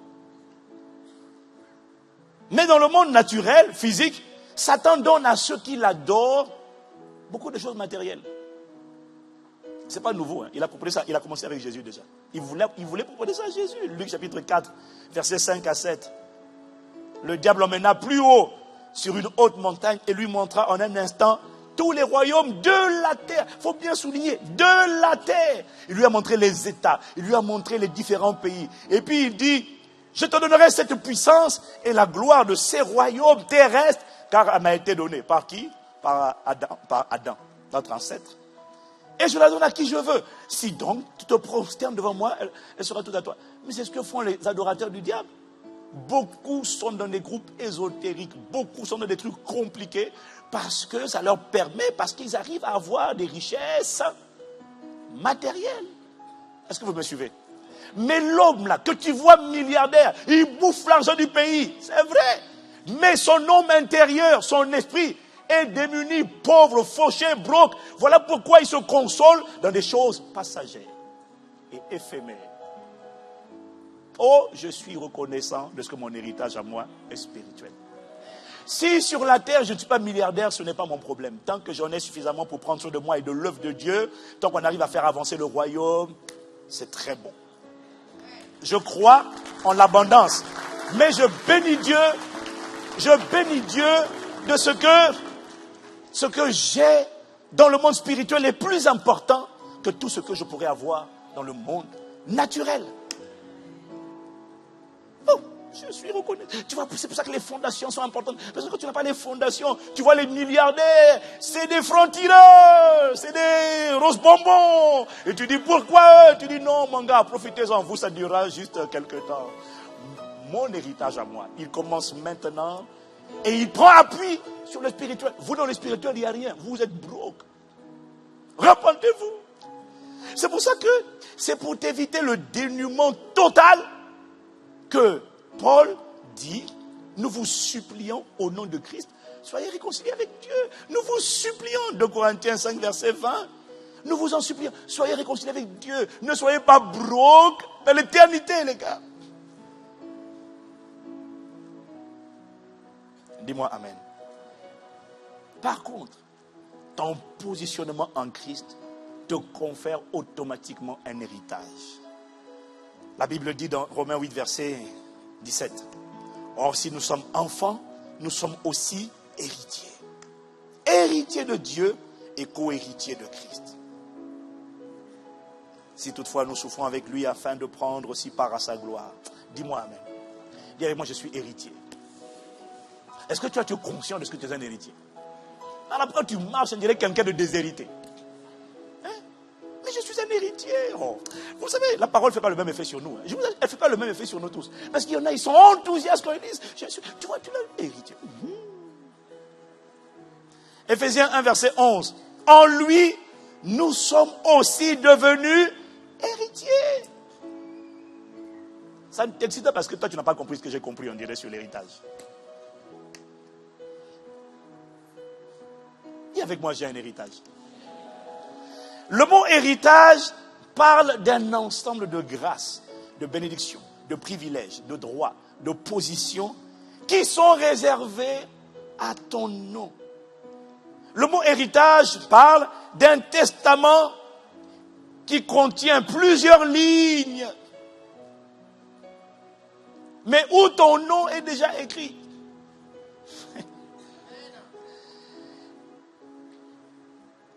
Dieu nous a fait des promesses. Dis-moi amen. Mais Dieu nous a également donné un héritage. Et là, beaucoup de chrétiens ne comprennent pas la différence entre les deux. Quand tu entends les gens dire, comme j'ai déjà entendu, le Seigneur a promis de me bénir. Ah. Le Seigneur a promis de me délivrer des démons, de l'oppression, de la dépression.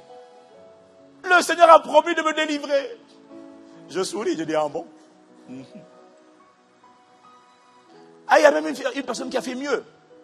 Le Seigneur a promis dans sa parole qu'aucune de ses enfants ne sera stérile. C'est une promesse dans la parole. Non, c'est une promesse dans l'Ancien Testament. Ce n'est pas une promesse dans le Nouveau Testament. Non. Maintenant, quand je vois ton silence, je comprends que ce n'est pas encore assimilé. Quand je vois ton silence, je comprends que cette distinction entre l'héritage et la promesse n'est pas claire dans ta tête. Oh Seigneur, merci pour cette série sur les fondations. Ouh là là. Seigneur, quand je vois le visage de quelqu'un, mieux, je m'attends au Seigneur pour ma guérison. Ah ah. Là, tu n'as pas compris la différence entre la promesse et l'héritage. Comme beaucoup de chrétiens. Et je lis ça dans les emails. Je m'attends au Seigneur pour la guérison. Frère, prions pour tel frère. Atteint un cancer. On s'attend au Seigneur. Quoi?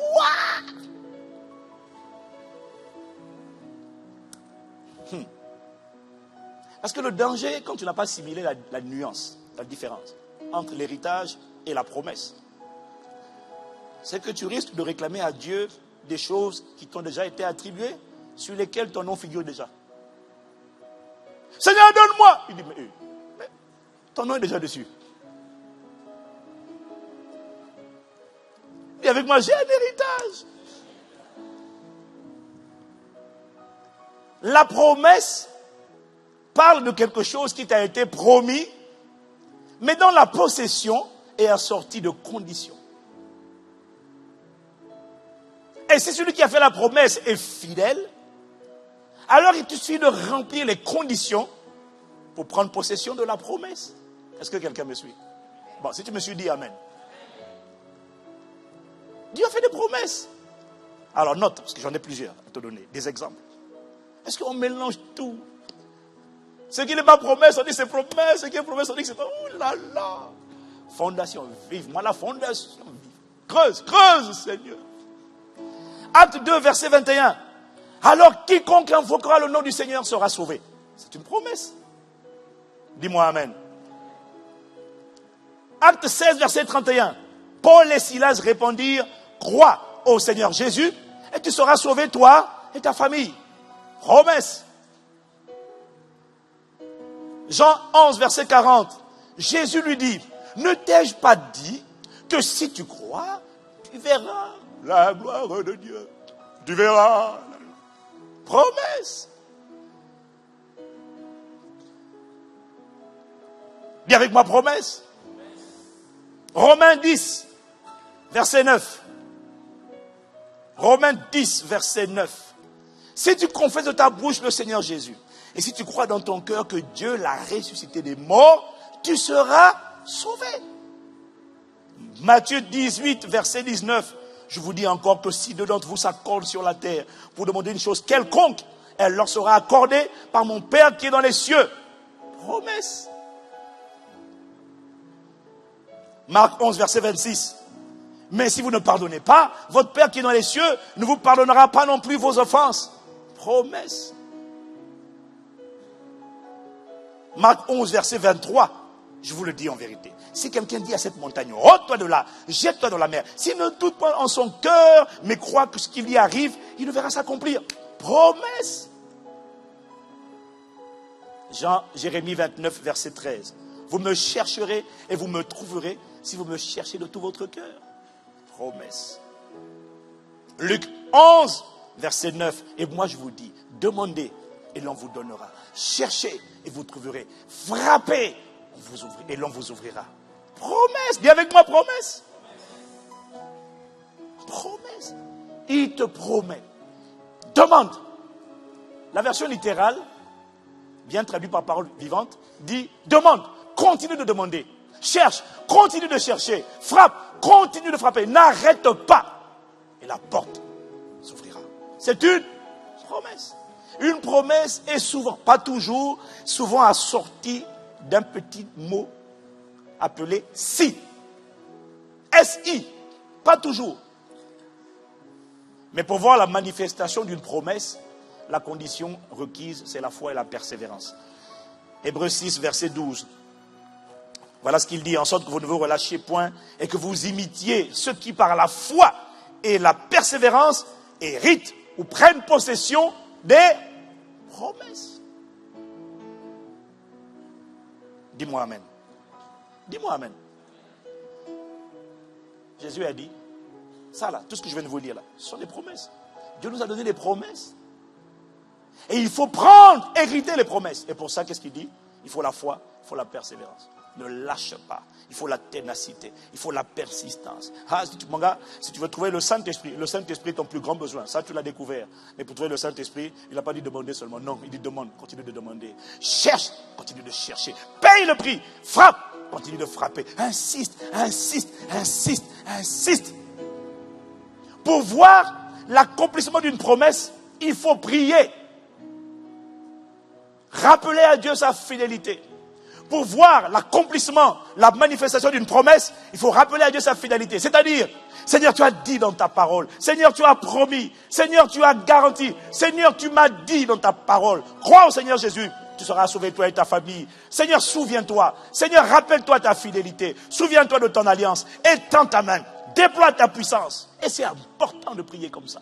Pour voir l'accomplissement des promesses, il est indispensable de prier, même pas seulement de prier, mais de persévérer. C'est-à-dire de ne pas se relâcher. Tu dois prier jusqu'à ce que l'ennemi capitule. Parce qu'en réalité, Dieu a déjà exaucé nos prières en Christ. En Christ. Pas ailleurs. Pas dans la religion. Les promesses ont déjà été toutes exaucées. C'est ce que dit Paul dans 2 Corinthiens 1, verset 20.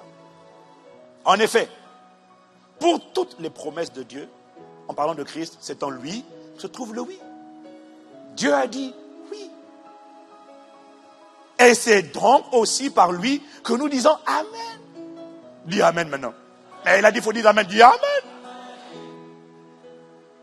Pour les promesses, c'est en lui que Dieu a dit oui. Si ce n'est pas en Jésus-Christ, Dieu n'a rien dit. Quand c'est en Jésus, Dieu a dit oui. Mais la vérité, c'est que même quand Dieu a dit oui, l'ennemi résistera.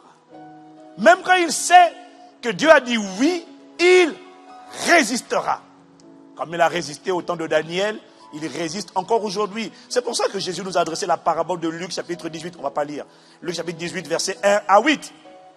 Vous la connaissez? Jésus leur adressa une parabole pour montrer, ok, mettez-le. Jésus leur adressa une parabole pour montrer qu'il faut toujours prier et ne point se relâcher. Mais il y avait dans une ville un juge unique qui ne craignait point Dieu et qui n'avait d'égard pour personne. Il y avait aussi dans cette ville une veuve qui venait lui dire, fais-moi justice de ma partie adverse.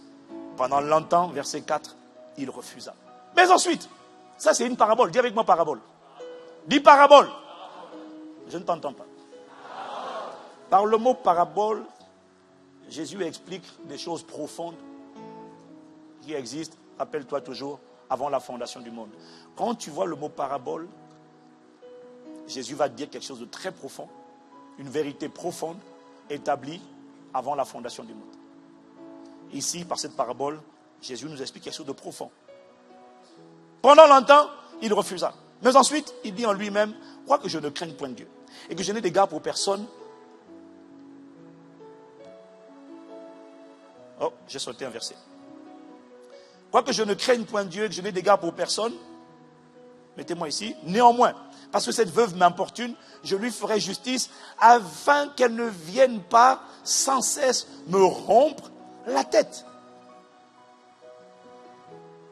Le Seigneur ajouta, entendez ce que dit le juge inique. Verset 7.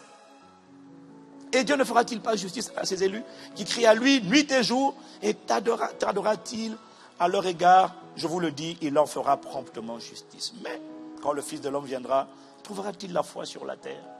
Telle est la question. Est-ce que quelqu'un me suit? Jésus nous explique que même quand Dieu aura dit oui et que toi tu auras dit amen, l'image ici du juge injuste ou inique, quelqu'un va résister, Voilà pourquoi il faut persister pour voir la manifestation des promesses. On l'a dit, voilà pourquoi l'Église doit prier sans cesse, mettre en place un système de prière, de supplication, d'intercession qui monte à Dieu jour et nuit. Dis-moi Amen. Dis-moi Amen.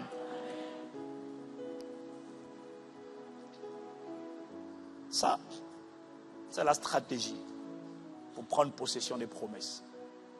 Prier et ne pas se relâcher.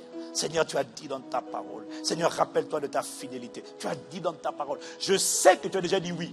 Je sais que quelqu'un résiste. Et la raison pour laquelle tu persistes, c'est parce que quelqu'un résiste que tu persistes. Le salut de ma famille, c'est une promesse. Dis-moi Amen. Et ce n'est pas parce que c'est une promesse qui va s'accomplir. Non, il y a des conditions. Prie, supplie, intercède, jeûne, paye le prix. Il faut faire monter la source de la gloire de Dieu, faire monter, intensifier l'atmosphère, remplir l'atmosphère de la présence de Dieu. Rappeler à Dieu sa fidélité, afin qu'il étende sa main et qu'il déploie sa puissance. Ça, c'est la stratégie pour prendre possession des promesses. Le problème, c'est que ce n'est pas comme ça qu'on prend possession de son héritage.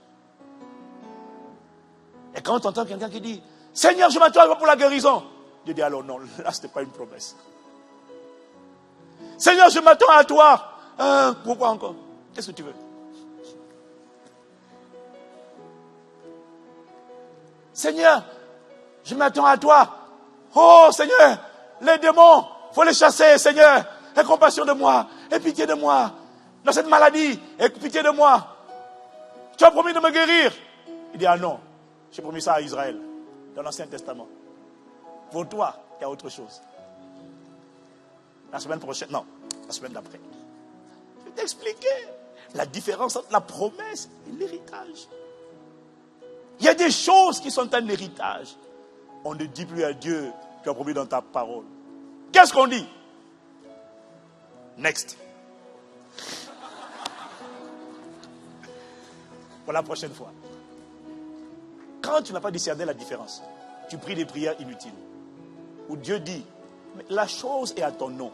Tu me demandes quelque chose que j'ai déjà mis à ton nom. Que Dieu nous aide à comprendre. Quand je vois le visage de ton voisin, je comprends qu'il se pose des questions. Inclinons la tête et prions.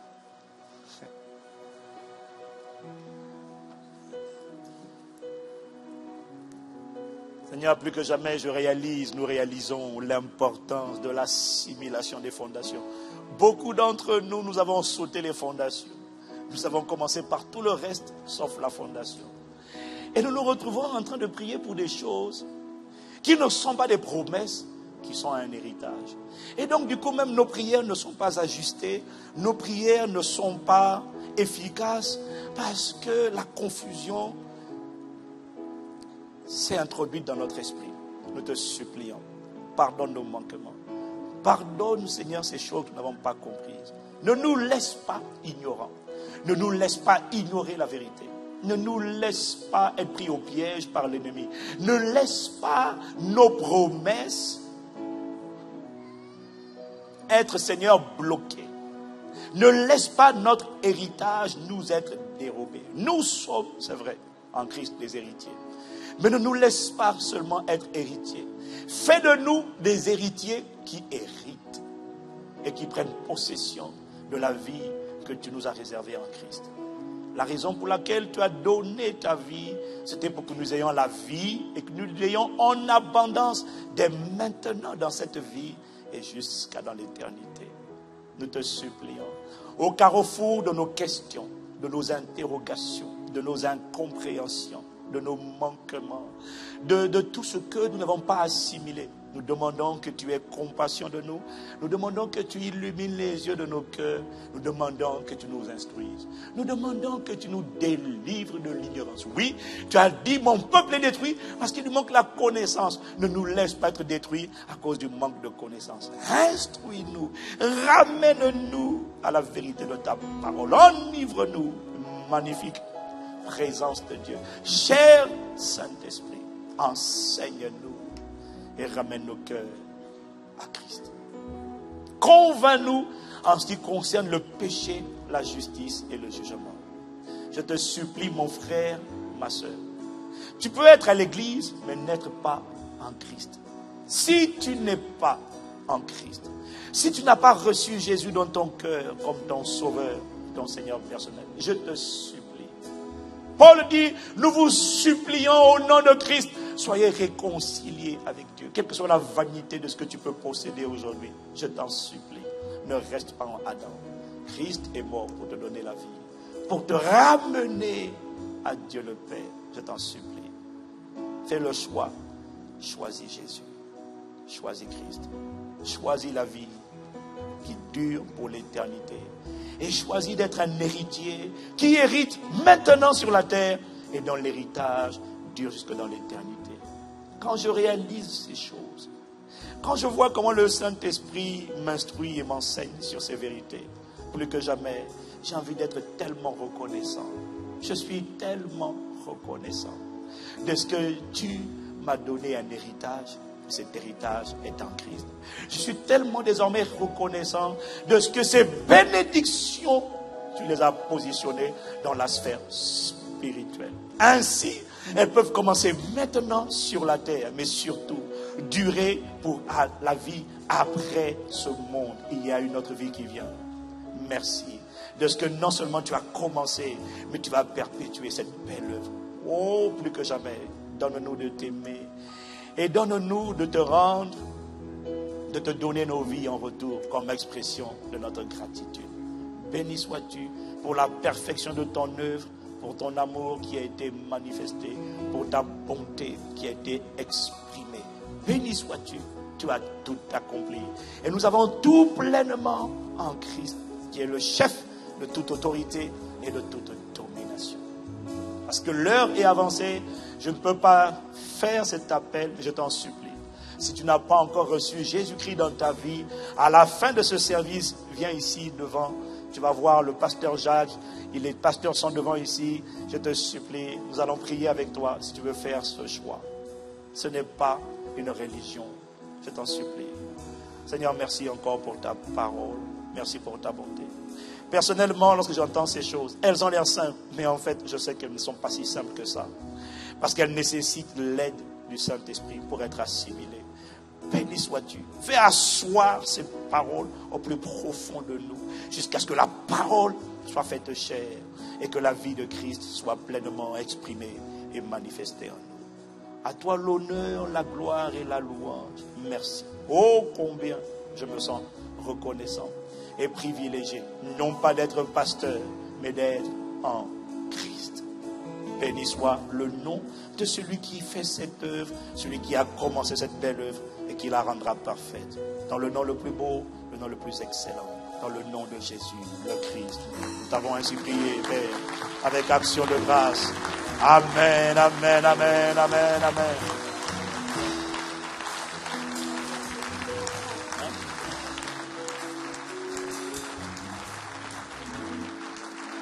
Le pasteur Jacques me demande, le pasteur Jacques insiste pour que, s'il y a une personne ici qui se sent concernée, qui a juste envie de mettre sa vie en ordre avec Dieu, avant qu'on ne passe rapidement à la scène, qui a juste envie de lever la main pour dire je veux recevoir, asseyez-vous.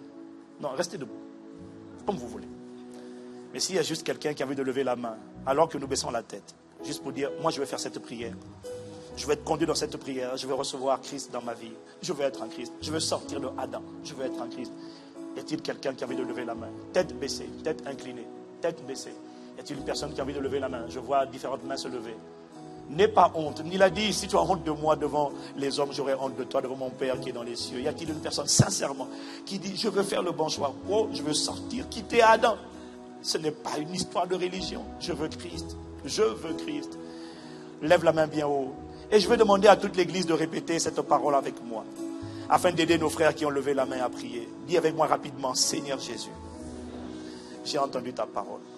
Je te demande pardon pour mes péchés.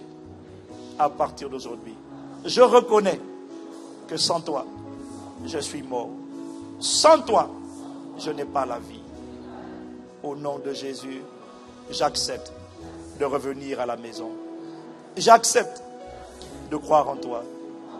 Je confesse que tu es mort pour moi. Tu t'es sacrifié pour moi, pour que je reçoive la vie éternelle.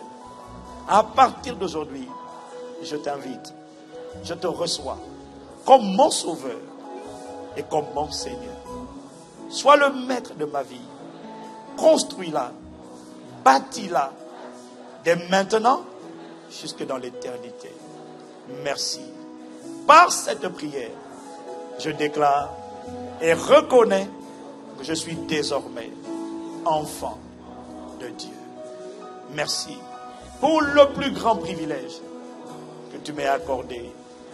Aujourd'hui, ton amour et ta bonté ont été manifestés dans ma vie. En Christ. Amen. Amen.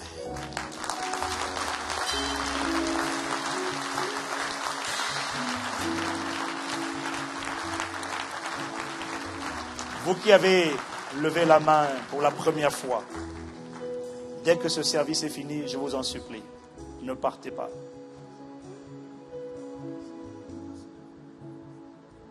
On va d'abord finir le service. Dès que le service est fini, je vous supplie de ne pas partir. Je vous supplie de venir devant. Nous voulons vous prendre par la main, prendre vos coordonnées, si vous nous le permettez, vous tendre la main, comme on nous a tendu la main il y a quelques années, il y a plusieurs années de cela, pour être là où nous sommes aujourd'hui. Nous voulons vous tendre la main, alors je vous demanderai, quand le culte est fini, les pasteurs, les responsables, les leaders vont vous attendre ici et vous recevoir pour 5 minutes. Nous allons prendre le temps de prendre vos coordonnées et vous donner ce que nous avons à vous donner. Amen. Amen. Voilà, je vais appeler le pasteur Jacques pour rapidement nous conduire dans la table du Seigneur. Nous te remercions et nous te bénissons encore pour ce temps. Merci, parce que là, il y a de la joie véritable dans le ciel. Il y a de la joie dans le ciel et nous nous réjouissons avec toi. Béni soit le nom du Seigneur.